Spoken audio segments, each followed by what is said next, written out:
On today's show, CJ McCollum and the Hawks have agreed to be reunited for one more season in Atlanta. We'll get into all of what it means for the Hawks, the McCollum contract itself, and more coming up.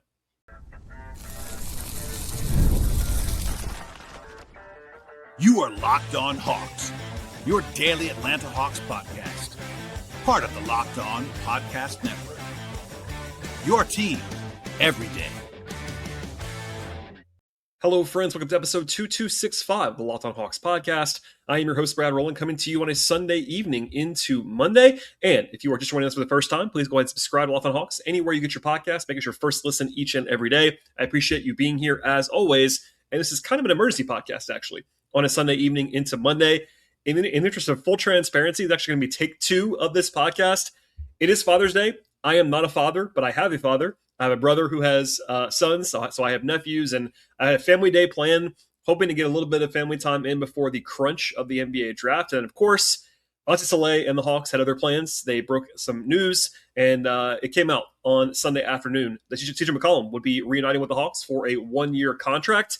I tried to do an emergency podcast from a different location, and the audio was just not usable, so I had to wait till I got home, and here we are on Sunday evening breaking it all down. So for the most part, it'll be McCollum focused only on this episode. I do want to tell you, if you missed it, I did a show with Brian Schroeder of the NBA draft fame, talking about all things wings and forwards on Saturday evening into Sunday. That would have been the first show of the week, but now it's the first show of the weekend, and we're going into the new week, of course.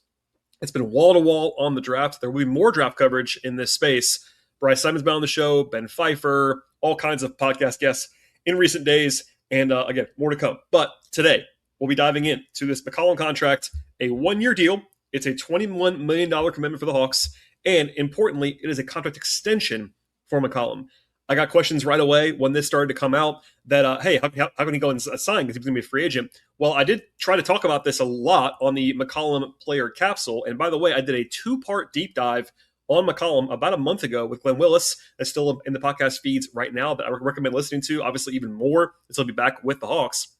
But on that show, and also since then, including on the show on Thursday evening in a mailbag, talking about McCollum in this space, he has always been extension eligible until June 30th. So unlike some guys who have to hit free agency and have to wait until the lights come on June 30th into July 1st, McCollum wanted to not be a free agent, honestly. On that breakdown that I did with Glenn, I noted this, but McCollum has never in his entire career been a free agent, and I think that he actually sees that as a point of pride. He was a former NBPA president and certainly knows the ins and outs of the cap and the contract stuff as well, or as honestly maybe probably better than the vast majority of players, and he wanted to kind of be taken care of here. And I think as soon as he got to the Hawks, there was some rumblings that he wanted an extension.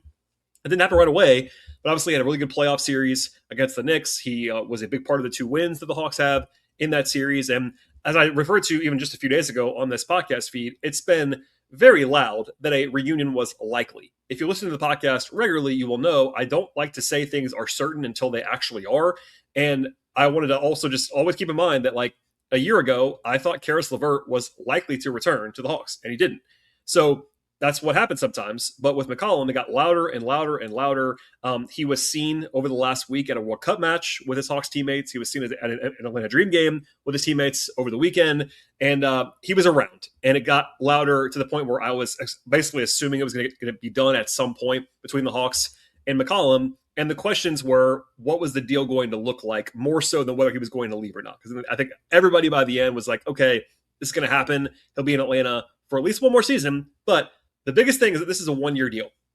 Now, it's a lot of money for 1 year. I get that. $21 million is a lot of money. It's more than mid-level. I get that too. It's also a pay cut on what McCollum was making previously, which is worth noting. There's a 7.5% trade kicker on the deal, which is about $1.5 million that he will get extra if he is traded. Now, he can be traded right away, actually. As of right now, as of course on this podcast on Sunday evening, the Hawks have not officially announced the extension. They have confirmed it. It's been confirmed multiple times, but it's not been announced officially yet. But as soon as it's done, he can be traded right away, which is actually a little bit different. For free agents, they usually have to wait until like January 15th to be traded. Because it's actually an extension, he can be traded right away. And I'm not saying it's going to happen. He probably will not be traded anytime soon, but it's at least possible and gives the Hawks a big matching salary if they need that in season, later on, et cetera, et cetera. Now, later on in the pod, I'll talk about the impact on the kind of salary cap situation for the Hawks and the rest of the summer, what's going to happen. But I will just say, as my broad reaction to this contract, I think it's a pretty good outcome for the Hawks. I am not over the moon about McCollum as this like game-changing piece. Obviously, he was very helpful to the Hawks when he came over. I think it went better than anyone could have expected when he got to the Hawks. Again, I mentioned this before, but he kind of helped them win those 2 games against the Knicks. He was very, very productive and good in his time with the Hawks. With that said, he is going to be 35 before the season starts. He is a player that is probably best suited on like an awesome team as a 6th man at this point in time. He is the Hawks' currently best starting lead guard, so that's why he's going to be right now. Maybe the Hawks make a trade at some point. Maybe they'll draft somebody. All that stuff is still up in the air. But he is a starting caliber player. He does a lot of things well. He's played 13 years in the NBA. He's been very durable across his time in Portland, Washington, Atlanta, and the Hawks were good with him on the floor. They were 27-14 in his 41 games with the team. There was a 5-man unit with McCollum, Dyson, Nikhil, Jalen, and Okongwu that absolutely dominated until the playoffs. That stuff's all very relevant. He's very productive as a scorer. Never been super duper efficient, but he can get his own shot. He can make threes. I honestly think he was better defensively than I thought he was going to be. Still probably a minus in that area, but certainly not bad. Is he a good passer for a point guard? No. McCollum's not a good passer. But he can run pick and roll, get his own shot, and the Hawks do need shot creation. That was a glaring weakness for the team in the playoffs, even with McCollum on the roster to help with doing that, honestly. So losing him would have been even more of a bigger hole in that area, and bringing him back does bring some floor to the table. McCollum is not a ceiling raiser. He doesn't make you like a title contender right now by any means. I think we even saw the Knicks series. Once the Knicks were like, hey, we're going to try to stop McCollum, they were able to do that in the last 3 games of the series. He also had turnover issues at some times in that series. But regardless, he is worth this contract. And it's a 1-year deal. That was probably the biggest thing that I was trying to kind of sift through in the reactions to this. And admittedly, I was out of pocket for a lot of today. But for me, part of the why it's a good outcome for the Hawks is that it's a 1-year contract. And no matter what fans are maybe hoping for, like a hometown discount or some big, great contract for McCollum, it was never going to be a massive bargain to get him back. It was always going to be somewhere in this range. And I said that on the show a few times over the last 2 months. It's been reported by John Hollinger and Jake Fisher and Mark Stein and others. I think Mike Scotto, all kind of throughout the $20 million a year-ish number for McCollum. I heard the same for a long time. And the big question was going to be, is it going to be 1 year or multiple years? And if it's multiple years, will there be a team option? Will there be anything non-guaranteed or whatever? And I've said before, I think the biggest thing about the McCollum deal was to not put yourself in a spot where you made a downside move. So 1 year for McCollum, yeah, look, there's a chance anytime you're in your mid-30s, the cliff can come for you anytime. So there is definitely a chance McCollum regresses this season. That's very much in play. But if that happens, he's on an expiring contract you can trade if you need to. The problem would have been, for me, if they'd given him a multi-year guaranteed contract, because then if it starts to get rough, you're kind of over a barrel a little bit on the contract side. That's not the case here. So there are people in the league respecting this kind of contract. Again, for me, it was like, hey, will it be 1 year? Will it be 2? Will it be a team option? Whatever. I think this is a good structure. Ideally, maybe it would have been a team option on year 2, because actually is team friendly. But if the price of that was to not get that in exchange for a 1-year contract, I'm fine with that. And yes, it's a lot of money, but guess what? It shouldn't stop the Hawks from doing anything. The middle of exception is $16 million or so. It was going to be more than that all the way through. The Hawks had his bird rights. There's no penalty for paying McCollum more than that. And you get a guy that you don't have to risk anything for the future. Your books are still clean. He helps you in the short term. He's a good fit on the roster, as we've seen multiple times before. Good culture guy, good leader. Everybody likes him. It went really well with the Hawks. So yes, in a vacuum, could you argue that he's not as good as $21 million in 1 year? Yes, you could. I might even do that. But guess what? I don't really think it matters, because there is a price, and in this way, it's a good price to keep the deal short. If this is a 3-year deal at this average annual value, I would say that was not a good idea. For 1 year, it's probably a little bit overblown, that the notion that you can't have a possible bad 1-year contract. But there's a reason why that's said a lot. It's because the downside risk is very minimal. And again, he's trade eligible. If the Hawks want to get rid of CJ McCollum in December or January, or just use him to match salary on some bigger transaction, they can go ahead and do that. McCollum knows that. He's savvy about the stuff. He got a trade kicker in the deal to get paid extra if he gets traded. That's not a coincidence. All that said, I think this is definitely a appropriate move. Is it one that I would throw a parade over? Absolutely not. But look, there's a reason why I've been basically baking in the borderline assumption that he'd be back on the roster. It's because everyone's pointed to that. The intel's been pointed to that the entire time. And my overall reaction is, hey, solid move here for the Hawks. No downside risk in the future, and a good floor-raising move for the team. Because if you let him go without a clear plan to retain somebody as good as he is for the future, and look, we'll talk about this in a second, the Hawks could still draft a point guard at number 8 overall. This does not change that at all. But either way with that, nobody that they're drafting at number 8 overall is going to be better than McCollum in October. Like, McCollum is a great, even if you just view it this way only, a great, like, passer of the torch, basically, at that spot. He could be a steward. He can be a mentor. He can still play. He can play with point guards as well. He's played plenty with point guards in his career. He played a lot of time with Damian Lillard, for example. It's not like that'd be new to McCollum. He's not a pure point guard only. In Atlanta, he kind of has to play that role. But if they bring in somebody else, no problem either. So there's no downside on the roster. I think nothing big picture changes about the Hawks team building situation. And for me, because of all of that and the fact that McCollum is still a good player, this is a move that makes a lot of sense. And I'm not surprised by it because I would think it was probably going to be happening this way the entire time. But the only debate really in my head over the last few months was basically 1 year or multiple years. And I would have erred on the side of 1 year. And the Hawks were able to negotiate this down to get McCollum for 1 year. And for me, that's a very good outcome for Atlanta. All right, more to come on the team building side when it comes to salary cap stuff, impact in that way, and more in just one moment. The biggest stage in world soccer is here, and every single match feels like it has the momentum and the potential for a memorable moment, quite honestly. And one goal can change the energy of a match when it comes to shifting momentum, altering the outcome in an instant. It's all there for you. That's what makes tournament soccer so exciting, from the opening whistle to the final kick. And now FanDuel is giving fans another reason to stay locked in every single match with every goal pays. Bet on a match at FanDuel and get bonus bets for every single goal scored in that match. More goals means bonus bets. That's all you have to do is turn on your token at FanDuel. Tournament soccer keeps you engaged from start to finish, even in matches that actually maybe you were originally planning to watch in this first opening stage of this tournament. If you're a soccer fan, you've definitely seen one of those matchups before where it's scoreless for whatever, feels like forever. It's nobody's really doing anything, but then just one goal, totally flips the game. Suddenly, everybody starts to press. The crowd comes alive. The anticipation really builds, and with the final 20 minutes, can be really must-watch television at that point in time. Even as a total non-expert in the world of soccer, that's so much fun to watch. And with FanDuel, you now get the benefit from each goal scored as well. From the opening whistle to the final kick, let there be goals on FanDuel. Visit FanDuel.com. That's FanDuel.com now to get started.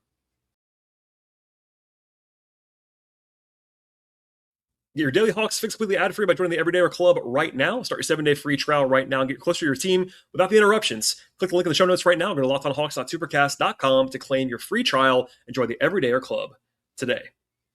And we'll dive in now to the salary cap implications of this move on the Hawks. And I know this is the part of the podcast some people don't like to talk about. I understand basketball is more important and more interesting than cap stuff, but it really matters this time of year, and that is why I got a lot of questions right away about McCollum and how this fits and what's going to happen for the future. So as a quick reminder, the latest guidance from the league on the cap and tax for next year is the cap is $165 million. The tax is 201. First apron, 209, and so on. Everything flows down from those numbers. They're not firmly set just yet for a couple more weeks, but teams kind of know what's going to happen, and that's the general range. So with McCollum signed now for $21 million for this coming season, the Hawks now have 8 players on guaranteed contracts. If you throw them all together and combine them, they make just under $138 million combined.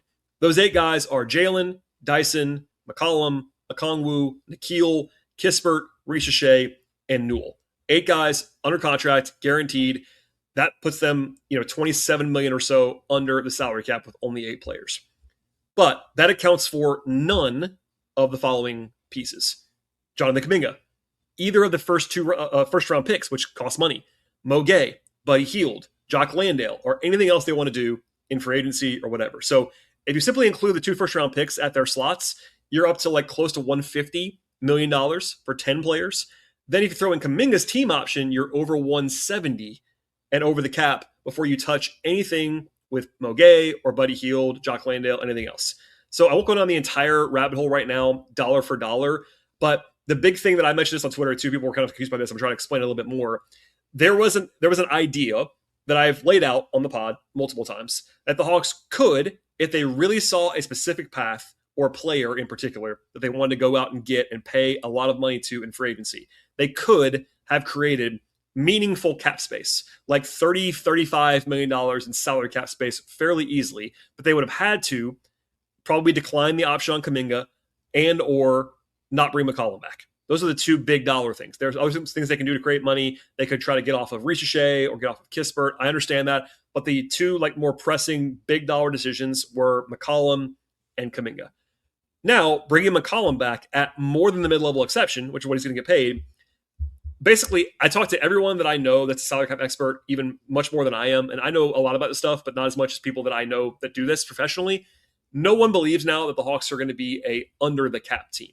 Could they still do that technically by making some crazy machinations? Yes. But for me, this signals, and to the league, this signals that the Hawks are going to stay over the cap and operate over the cap. What does that mean? Well, that means that they can either retain their players who they have options on or bird rights on. They have Kuminga's team option. They have Mo Gay's team option. They have Landale's bird rights. They have Buddy Hield under contract, et cetera, et cetera. And they can use exceptions to add to the roster. The biggest one is the non-taxpayer mid-level exception, which is like $15.5, $16 million per season. They can use that if they want to. That's probably the easiest way to acquire a player without having to lose a player or anything else on the roster. They also have trade exceptions. They have an $11 million trade exception from the Kennard deal. That's probably the biggest one that's more interesting to use, but they have multiple ways of doing that if they want to add to the roster.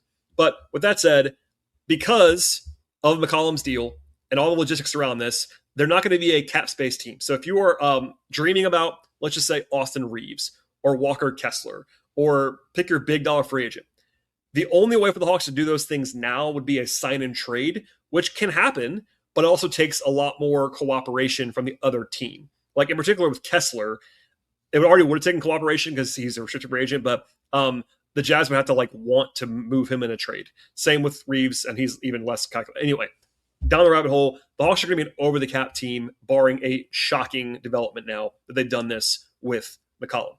With that said, they can pick up Kuminga's option and have the ability to add via the mid-level and doing all that while staying under the tax.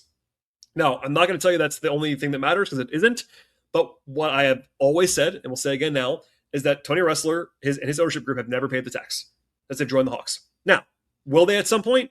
Maybe, but I personally will be in believe it when I see it mode with that. They have multiple seasons openly ducked the tax with moves that were very, very obviously to shed salary to stay under the tax line.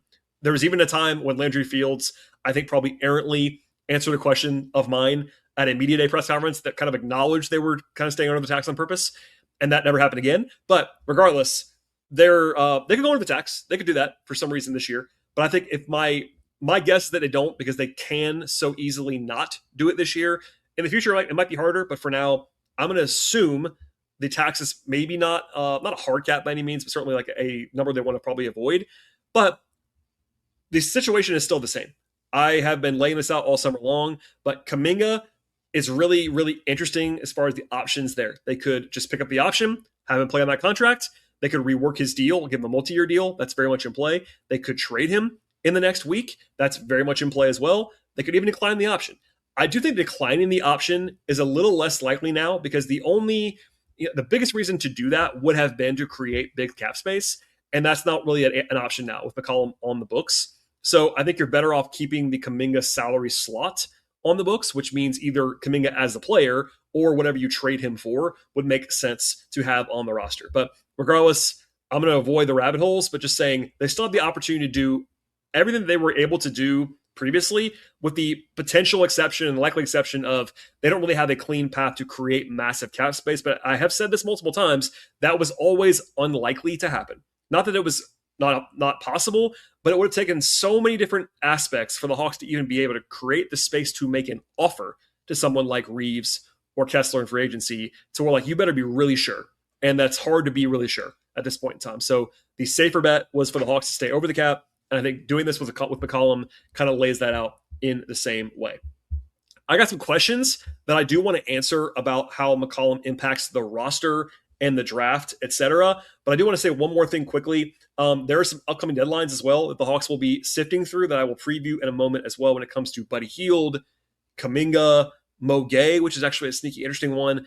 So there's more to get to. I promise you that. And please stay tuned for all of that and a quick look ahead of what's to come, because the draft, by the way, is on Tuesday. We are less than 48 hours away from the draft as I'm recording this podcast, which is pretty crazy. Stay tuned. More to come in just one moment.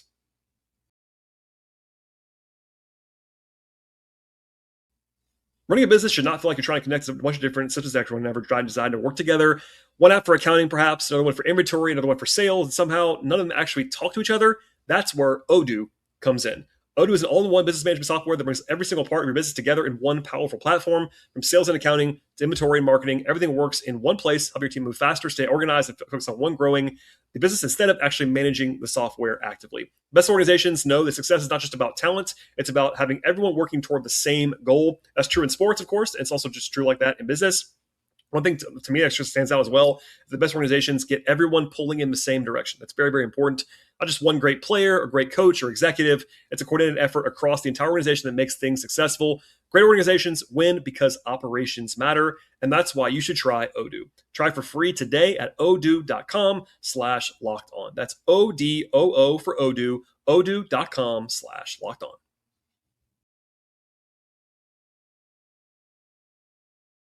All right, and probably the biggest question that I got in the few hours after the McCollum move, aside from, hey, how does this impact Kuminga and the spending, and isn't this so much money for McCollum, and all those things that I already kind of addressed on this episode? The other one is about the draft. And basically the question is, does this 1-year commitment in particular signal something about the draft? And or does it like change the urgency level to add a future point guard, et cetera, et cetera, et cetera? Reasonable question for sure, because McCollum is the incumbent starter at point guard. And while I always note that you're not drafting for the first season, or maybe in the first 2 years, but especially not the rookie season, people do want to always plug in, especially a top 10 pick, into the lineup and kind of think about starting lineups, all that stuff. I'm not averse to that. I think it doesn't matter as much as everybody else does, but I understand the question totally. So one question was basically, hey, does 1 year mean that the Hawks might be more likely to trade for a draft a point guard, basically, on Tuesday? I don't think so. I think the Hawks are willing, and we're already willing to draft a point guard as high as number 8, no matter what happened with McCollum. And I say that because, very simply put, CJ McCollum is a good player who is obviously part of the plan for this coming season. What he is not, and he's never been, the long-term point guard option for the Hawks. He'll be 35 when the season begins. And that's already, honestly, a tremendous credit to McCollum that he's still good at that age, because most small guards are not good at 35. That's not what's going to happen. So figure 2 or 3 years on the road. Even if this year goes awesome for McCollum, he probably won't be like the starting point guard in capital letters 2-3 years from now. That's the reality. So that's already kind of a relative need for the future for the Hawks. So if they gave McCollum 2 years, they still could have drafted a guy at number 8 overall, whether it be Michael Brown or Kingston Flemings or Keaton Wagler or Darius Acuff. Name your guy that you love. Even down the board, Abuka Corey, Bennett Sturts, name your guy, whatever. For me, the fact that it's a 1-year deal for McCollum does not impact likelihood of that happening or tell you anything about that at all. They were already going to be in the market for that. They've been looking at guards the entire time, and they did that while not knowing, but I would say strongly suspecting that McCollum would be back. So the impact on that is very, very minimal. And it's because he wasn't necessarily the option anyway. Now, what it does is maybe give you a little bit of freedom. I know there's a whole contingent of people that think it has to be a Diamara. I've addressed that before. I'll probably address it again between now and the draft. My point of view basically is that it has to be the Hawks adding a center this summer to pair with the Kongwu.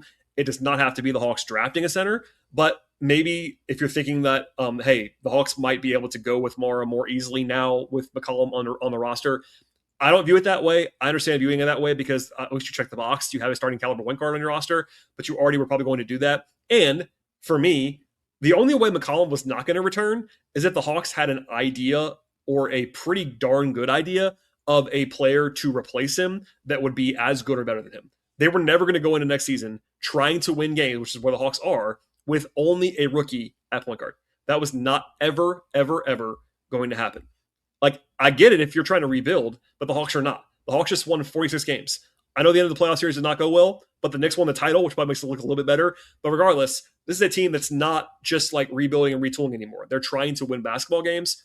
And while a lot of these guys I like in this range, especially the guards, the math on rookie guards that are not like number one overall pick kind of prospects is very, very rough. Yes, occasionally you get somebody that's good as a rookie. Dylan Harper was really good as a rookie. Even then, took him a while. And Dylan Harper was, for me, a number one overall pick level player, a different kind of prospect than Flemings, Acuff, Brown, Wagler, etc. So all that said, there was never a world, ever, where the Hawks were going to go into the season with pick whichever guy, Michael Brown or Kingston Flemings, as their starting point guard written in stone. That was never going to happen. So that's why I'm saying this isn't going to change that viewpoint. It was always going to be the same way. Again, I think the most direct impact, honestly, of anything on McCollum coming back in stone now is maybe on Kuminga in that slot, which I already mentioned briefly. But now there's no real reason for the Hawks to decline Kuminga's option. I think if he's not on the team now, I think it's way more likely to be via trade than via declined option because of the salary cap minutia on that. Maybe it's good news for Jock Landale too, if he wants to stay in Atlanta, because now the Hawks being an over-the-cap team, they have his bird rights. They can kind of pay him whatever they want to. That could be helpful for Landale and retaining Landale. We'll see on that. But there's all kinds of downstream effects. What I don't think it's going to be the case is that the Hawks are going to change their draft plan based on this. Because all this stuff's always related anyway. And I'm telling you, the Hawks had a pretty good idea for the last 6 weeks that McCollum would be coming back. So they've been planning for this for a while. Don't worry. They're not caught off guard by signing McCollum on Sunday, June 21st, with the draft on Tuesday. Okay, last thing before we get out of here. The Hawks have some deadlines coming up that are interesting beyond the draft. Obviously, the big thing right now is the draft's on Tuesday. Last year, a year ago, basically today, the Hawks traded for Porzingis the day before the draft. Does that usually happen? No, but usually there's some stuff that happens before the draft, somewhere in the league. McCollum coming back kind of is that, but he was always probably going to come back anyway, so it's not a huge impact. But just keep an eye. It doesn't mean they're going to do anything between now and Tuesday, but they said they certainly could. But the draft is obviously the big thing. They have the 2 first-round picks. They can make both of them. They can make one of them. Probably not none of them, but we'll see on that front. And then the day after the draft, so the second round is on Wednesday. The Hawks have one pick in the second round that they could trade or make a pick from there at 57. But then Buddy Hield's contract guarantees the day after the draft. That's Thursday. Buddy Hield's contract is guaranteed already for $3 million. Buddy Hield is an interesting player. The Hawks basically just didn't play him at all, which was kind of surprising and controversial. But the Hawks basically decided right away he wasn't going to play for whatever reason. Buddy, if he's on the roster past Thursday, is going to make $9.7 million. That would be a lot of money to pay a guy who you basically sat for the last half of the season. So I'm expecting, I'm not saying for sure, but I would project the Hawks to either cut Buddy or trade Buddy by Thursday. I would be surprised if he is still on the team on Thursday and being guaranteed an additional $6.5 million. That would surprise me. Then, after that, the big deadlines are the 29th, which is a week from Monday. Both the team options for Kuminga and Mo Gay are due to be picked up or declined on that day. Now, both are, I would say, easy situations, and also they could be complicated situations. With Kuminga, I said before, I'll say it again, it could be any of pickup, it could be restructure in a multi-year deal, it could be trade. I think decline's the least likely, but it's at least not a 0% chance of happening.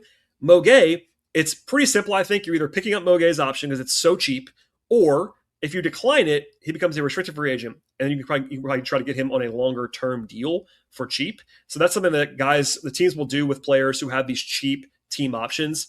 If you're able to decline it and they'll still be restricted, you can do that now.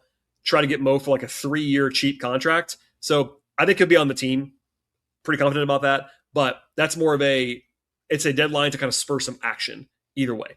Still, that's a week away. I'll talk about that more when we get there. But the big one after the draft is Buddy Hield's guarantee date. And that's literally coming up on Thursday. So stay tuned for that. One more time, if you missed anything on the draft, if you're just catching up now on the Hawks after a little bit of a hiatus, because I know it's kind of the offseason, I get that. I have a lot, and I do mean a lot of content on this podcast feed, whether audio feeds or video feeds on the draft. Brian Schroeder did a 3-part series with me on last night was the wings and forwards. We did the bigs before that. We did the guards before that. That was fun to talk about. We did locked on mock draft content. I did an anniversary special last week on the show. I had Ben Pfeiffer on the show a week and a half ago. Bryce Simon's been on the show recently. Nathan Grubel, Rich Stamen. Andrew Kelly's been on the show for the draft. David Lee, who is awesome, of course, on the Hawks and the draft. Glenn's player capsules, so many different people. Tyler Jones has been draft content with me, lots of stuff. So please lock in, catch up, and I will have I pledge to you, at least one more episode after this between now and the draft on Tuesday. Once Tuesday morning hits, I will be at work. So that's kind of the cutoff for me to be able to actually post a full podcast between Tuesday morning and the draft on Tuesday night. But I will be on site for the Hawks, covering everything that happens. So go ahead and lock in right now. Subscribe, tell your friends. A good day for the Hawks, I think. It's just to wrap this up one more time. A good day for the Hawks. Not a grand slam, but a move that I think checks the box and does so in a positive value trend, which has been on brand for Francis Saleh over the first year and change of his tenure at the helm for the Hawks. So please follow the show on X/Twitter at Locked On Hawks. Follow me there at BT Rowland. Follow me on Blue Sky, BT Rowland. Follow my non-podcast work about the Hawks at patreon.com/BT Rowland. Everybody enjoy your Sunday night into Monday. It's draft week. Buckle up, and we'll see you all next time.